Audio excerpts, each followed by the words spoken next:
आज की यह कहानी सिर्फ एक अपराध की नहीं बल्कि यह कहानी है विश्वासघात की। यह कहानी है उस चेहरे की जो दिखता तो मासूम था लेकिन जिसके पीछे एक बेहद शातिर दिमाग काम कर रहा था। 26 साल की एक खूबसूरत लड़की जिसकी अदाओं ने अच्छे अच्छे रईसों और पढ़े लिखे वकीलों को भी घुटने पर लाकर खड़ा कर दिया। सोचिए, आप एक दिन सोकर उठते हैं और अपना मोबाइल चेक करते हैं, व्हाट्सएप पर एक मैसेज आता है और वीडियो आता है जिसे देखकर आपके पैरों तले जमीन खिसक जाती है। वो एक वीडियो पूरा इज्जत, आपका करियर, आपका परिवार, सब कुछ मिट्टी में मिलाने के लिए काफी होता है और उस वीडियो के नीचे एक मैसेज लिखा होता है, 40 लाख दो वरना यह वीडियो पूरे शहर में वायरल हो जाएगा। उस वक्त इंसान के दिमाग में क्या चलता है? क्या वह पुलिस के पास जाए या अपनी बदनामी के डर से वह मांग पूरी कर दे? नमस्कार, आप देख रहे हैं ताजा टाइम्स टीवी। मैं हूं कृष्णा सिंह राजपूत।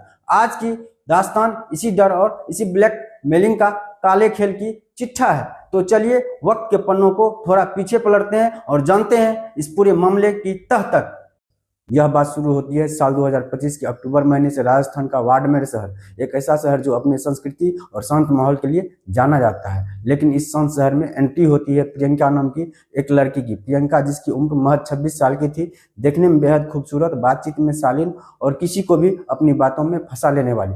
वैसे तो प्रियंका मूल रूप से पश्चिम बंगाल की रहने वाली थी, लेकिन पिछले काफी समय से वो देश की राजधानी दिल्ली में रह रही होती है। दिल्ली में वह जिस लाइफ स्टाइल की आदी थी, वहाँ उसने काफी पैसा देख रखा था, लेकिन कहते हैं ना कि लालच की कोई सीमा नहीं होती। प्रियंका को लगा कि दिल्ली में अब वो बात नहीं है, वहाँ कंपटीशन बहुत ज्यादा है और पुलिस की सख्ती भी है। उसे एक ऐसी जगह चाहिए था जहाँ लोग भोले वाले हो, पैसे वाले लोग हों और में दिल्ली जैसी चालाकी ना हो, और इसी तलाश में उसने पहुंचा दिया राजस्थान का बाड़मेर शहर। लेकिन प्रियंका अकेली नहीं थी। इस पूरे खेल में उसके साथ देने के लिए उसका एक साथी भी था जिसका नाम कमल होता है। कमल और प्रियंका ने मिलकर एक बेहद खौफनाक प्लान बनाया था। एक ऐसा प्लान जिसमें रिस्क तो था ही, लेकिन मुनाफा इतना था कि उसकी आने वाली 7 पुश्तें बैठकर खा सकती थी। उसका प्लान सिंपल था, हनी ट्रैप, यानी भरोसे का जाल बिछाना, अमीर को शिकार बनाना और फंसाना, फिर उसे निचोड़ लेना। बाड़मेर पहुंचते ही सबसे पहले उन्होंने रहने के लिए एक ठिकाना ढूंढा और ठिकाना भी ऐसा चुना जो उनकी रईसी दिखा सके। उन्होंने बाड़मेर के सबसे पॉश इलाके राय कॉलोनी में एक आलीशान फ्लैट किराए पर लिया और राय कॉलोनी बाड़मेर का वह इलाका जहां शहर के बड़े बड़े बिजनेसमैन, डॉक्टर्स और रसूखदार लोग रहते हैं, जबकि कमल वहां से थोड़ी दूर पर रहता था, लेकिन साय की तरह प्रियंका के हर काम पर नजर रखता था। अब शुरू होता है शिकार ढूंढने का खेल। प्रियंका जानती थी आजकल अमीर युवा सबसे ज्यादा कहाँ मिलते हैं। जवाब था जिम। खुद को फिट रखने के बहाने प्रियंका ने बाड़मेर के एक महंगे जिम में जाना शुरू कर दिया। वहां उसकी नजरें कसरत करने के बजाय उन लड़कों को स्कैन करती थी जो महंगी गाड़ियों में आते थे, जिनके हाथों में महंगे फोन होते थे और जो कपड़ों से अमीर लगते थे। इसी जिम में प्रियंका की मुलाकात होती है संजय नाम के एक युवक। संजय एक अच्छे खासे परिवार से ताल्लुक रखता था और फाइनेंशियली काफी स्ट्रांग भी था। जिम में वर्कआउट के दौरान नजरें मिली, फिर हल्की फुल्की बातचीत शुरू हुई। प्रियंका को इस खेल में महारत हासिल था। उसने संजय को यह महसूस कराया कि वह उस पर फिदा हो चुकी है। संजय जो एक सीधा साधा युवक था, वो प्रियंका की खूबसूरती और उसकी मीठी बातों के जाल में ऐसा फंसा कि उसे दुनिया की बाकी शुद्धि नहीं रही। उसे लगने लगा शायद भगवान ने प्रियंका को उसी के लिए बनाया है। धीरे धीरे जिम से बाहर भी मुलाकातें होने लगी, कॉफी शॉप, लॉन्ग ड्राइव और घंटों फोन पर बातें। महज 5 से 10 दिनों के अंदर ही प्रियंका ने संजय को पूरी तरह अपने भरोसे के जाल में फंसा लिया। उसने संजय की आर्थिक स्थिति का पूरा जायजा लिया। जब उसे यकीन हो गया कि शिकार अब पूरी तरह तैयार हो चुका है और उसके पास देने के लिए मोटा पैसा है, तो उसने अपना आखिरी दाव चला। नवंबर की एक शाम प्रियंका ने संजय को फोन किया और उसकी आवाज में एक कशिश थी, एक न्योता था। उसने संजय से कहा वह अपने फ्लैट पर अकेली है और उसे बहुत डर लग रहा है, या शायद उसने कहा कि उसे बहुत मिस करती है। संजय जो भावनाओं में बह चुका था, उसे एक सुनहरा मौका मिला। वो बिना किसी को बताए खुशी खुशी प्रियंका के फ्लैट पर पहुंचा और फ्लैट के अंदर का माहौल बेहद खास बनाया गया था। संजय को लगा कि आज उसकी जिंदगी का सबसे यादगार दिन है। दोनों के बीच बातें शुरू हुई, नजदीकियां बढ़ी और फिर वो हुआ जो प्रियंका चाहती थी। वक्त गुजरता गया और संजय उस पल की सच्चाई से बिल्कुल अनजान था। उसे जरा भी अंदाजा नहीं था वहां की दीवारों की भी आंखें हैं। उस कमरे में दीवार पर एक घड़ी टंगी थी, एक साधारण सी दिखने वाली दीवार घड़ी, लेकिन यह कोई आम घड़ी नहीं थी। इसके अंदर एक high definition spy camera fit किया गया था। यह कैमरा प्रियंका और कमल ने खास तौर पर इसी काम के लिए इस्तेमाल किया था। संजय के कमरे में घुसने से लेकर बाहर निकलने तक का एक एक पल उस कमरे में कैद हो रखा था। संजय को लगा कि वह एक खूबसूरत रिश्ता बना रहा है, जबकि असल में उसकी बर्बादी की कहानी लिखी जा रही थी। संजय वहां से चला गया, बेहद खुश था और संतुष्ट भी था। खेल शुरू हुआ। अगली सुबह जब संजय सोकर उठा और उसने अपना व्हाट्सएप मैसेज चेक किया तो उसके होश उड़ गए। वहां एक वीडियो फाइल पड़ी थी। कांपते हाथों से उसने वीडियो को प्ले किया। स्क्रीन पर वह खुद था, प्रियंका के साथ बेहद निजी पलों में। उसके मुंह से चीख निकलने लगी। वह इस सदमे से बाहर भी नहीं आया था कि उसके पास एक और वीडियो मैसेज आता है। आवाज प्रियंका की थी, लेकिन वह मीठी आवाज अब गायब थी। अब उसकी आवाज में धमकी भरी थी। संजय वीडियो देख लिया, कैसा लगा?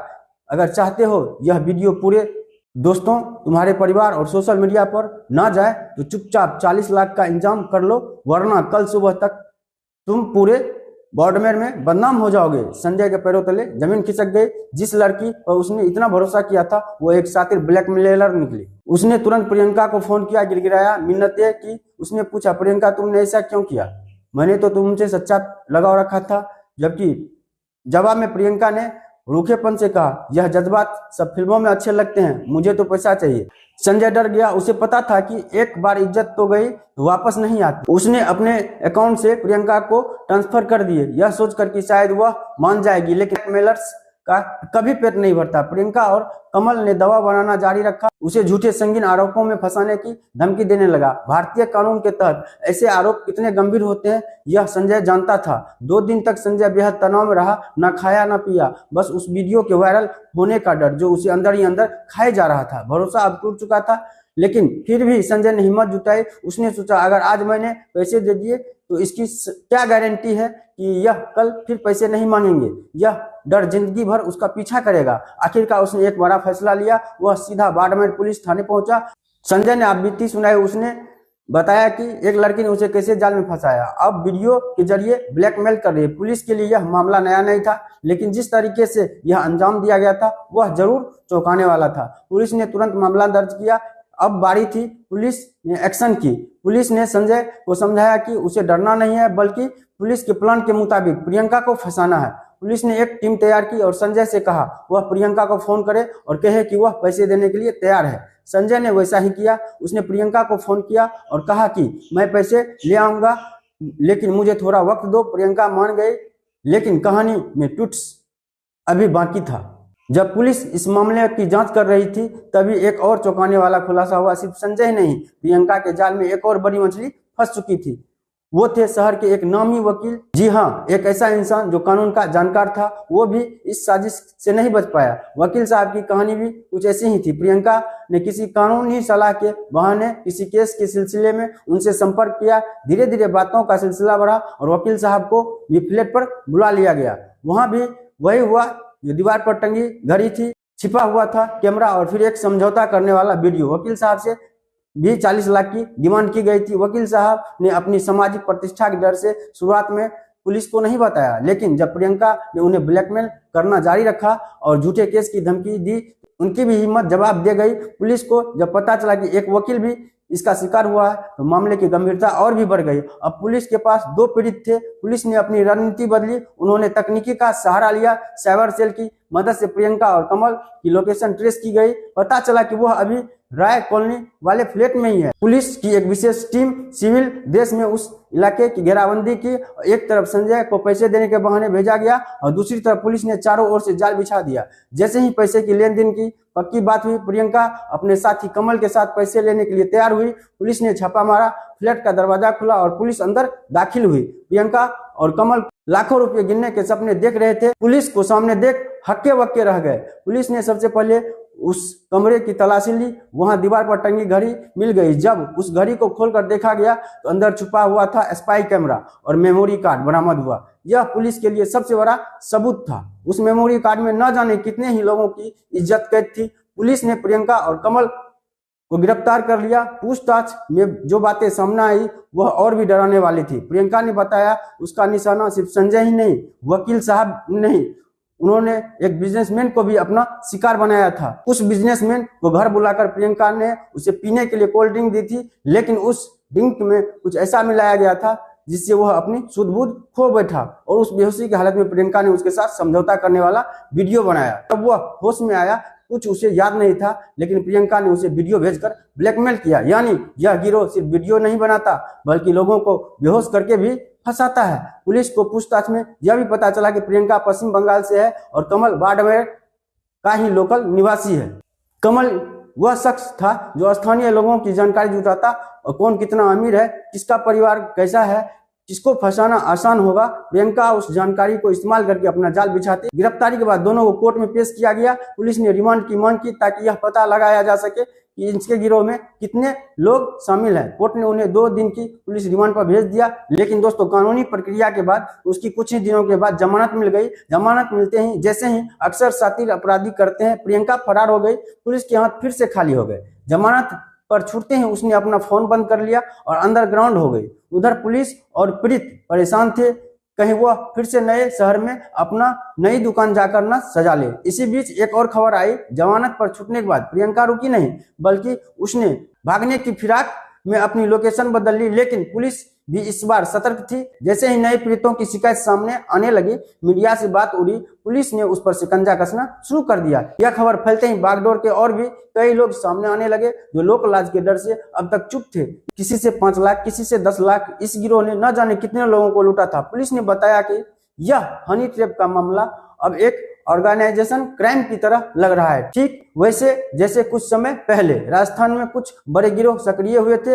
वे गैंग भी बाहर से लड़कियां लाता, उन्हें रईस लोगों के पास भेजता और फिर वीडियो बनाकर वसूली करता। प्रियंका भी शायद उसी मॉडल पर काम कर रही थी। इस पूरे मामले में पुलिस अधिकारी ने मीडिया को बताया कि उन्होंने आरोपियों के पास से जो मोबाइल फोन और डिवाइसेस जब्त किए हैं, जिनसे वह वीडियो क्लिप्स भेजते थे, उन्होंने यह भी अपील की कि अगर और किसी के साथ ऐसा हुआ है तो बिना डरे पुलिस के सामने आए, पीड़ित का नाम गुप्त रखा जाएगा। लेकिन यहाँ एक बड़ा सवाल खड़ा होता है, अगर आप पढ़े लिखे समझदार लोग हैं, वकील, बिजनेसमैन, इतनी आसानी से इस जाल में कैसे फंस जाते हैं? क्या पल भर का आकर्षण कल पर इतना भारी पड़ जाता है? प्रियंका जैसे अपराधी इसी कमजोरी का फायदा उठाते हैं। वह जानते हैं कि इज्जत का डर इंसान को कुछ भी करने पर मजबूर कर देता है। संजय ने जो रुपये तुरंत दे दिए, सिर्फ उसी डर से। वकील साहब ने भी भारी मानसिक तनाव झेला। फिलहाल प्रियंका और कमल पुलिस की कार्रवाई का सामना कर रहे हैं, लेकिन उनकी करतूतों बाड़मेर शहर को हिला कर रख दिया। जिन लोगों ने उन पर भरोसा किया, उन्हें जिंदगी भर का सबक मिल गया। कमरे की उस घड़ी ने जो देखा, वह समाज के लिए एक बहुत बड़ी कड़वी सच्चाई है। अब जरा सोचिए मंजर के बारे में। जब पुलिस उस फ्लैट में घुसी होगी, तब एक सजा धजा ड्राइंग रूम, दीवार पर टंगी घड़ी टिक टिक करती घड़ी, सोफे पर बैठी वो लड़की कुछ ही देर पहले लाखों की डिमांड कर रही थी। जैसे ही मासूमियत का नकाब उतर चुका था, कानून की गिरफ्त मजबूत हुई, तो शायद एहसास हुआ होगा कि जुर्म की उम्र लंबी नहीं होती। लेकिन तब तक बहुत देर हो चुकी थी। कई जिंदगियां, परिवार इस तूफान की चपेट में आ चुके थे। दोस्तों, इस कहानी को सुनाने का मकसद किसी को जज करना नहीं है। हम सब इंसान हैं और गलतियां किसी से भी हो सकती है, लेकिन आज के डिजिटल दौर में सावधानी ही सबसे बड़ा बचाव है। सोशल मीडिया पर अनजान लोगों से दोस्ती, जल्दबाजी में भरोसा करना और किसी एकांत जगह पर मिलने चले जाना, ये सब वो गलतियां हैं जो आपके एक ऐसे दलदल में धकेल सकती है जहां से निकलना मुश्किल हो जाता है। हनी ट्रैप के मामले आजकल बहुत आम हो गए हैं। अपराधी अब हाईटेक हो चुके हैं। घड़ियों में, कमरे में, पेन में, रिकॉर्डर और न जाने क्या क्या। ऐसे आपकी थोड़ी सी लापरवाही आपकी पूरी जिंदगी की कमाई और इज्जत को दांव पर लगा सकती है। संजय ने हिम्मत दिखाई और पुलिस के पास गया, इसलिए वह बच गया। यह गिरोह पकड़ा गया। अगर वह डर कर पैसे देता रहता तो शायद वह कभी इस जाल से निकल ही नहीं पाता। इसलिए अगर कभी आपके या आपके किसी जानने वाले के साथ ऐसा हो तो डरे नहीं। ब्लैकमेलर को पैसे देने की बात खत्म नहीं होती, बल्कि बढ़ती ही है। पुलिस की मदद ले, कानून पर भरोसा करें। प्रियंका जैसे लोग और कमल जैसे साथी समाज में घूम रहे हैं शिकार की तलाश। उनकी मीठी बातों में बड़ा धोखा छिपा होता है। अपनी मेहनत की कमाई और अपने परिवार की खुशियों को ऐसे लोगों की वजह से बर्बाद न होने दें। आपकी इस पूरे मामले पर क्या राय है? आपको क्या लगता है कि कानून को ऐसे ब्लैकमेलर्स के लिए क्या सख्त सजा का प्रावधान करना चाहिए? और संजय ने जो किया, पुलिस के पास जाने का फैसला, क्या वह सही था? अपनी राय कमेंट बॉक्स में जरूर बताइएगा। अगर आपको यह वीडियो हमारी कोशिश पसंद आई हो तो वीडियो को लाइक करना ना भूलें, अपने दोस्तों को शेयर करना, अपने परिवार वालों के साथ शेयर करना ना भूलें। सावधान रहें, सतर्क रहें, अपना और अपनों का ख्याल रखें। जय हिंद।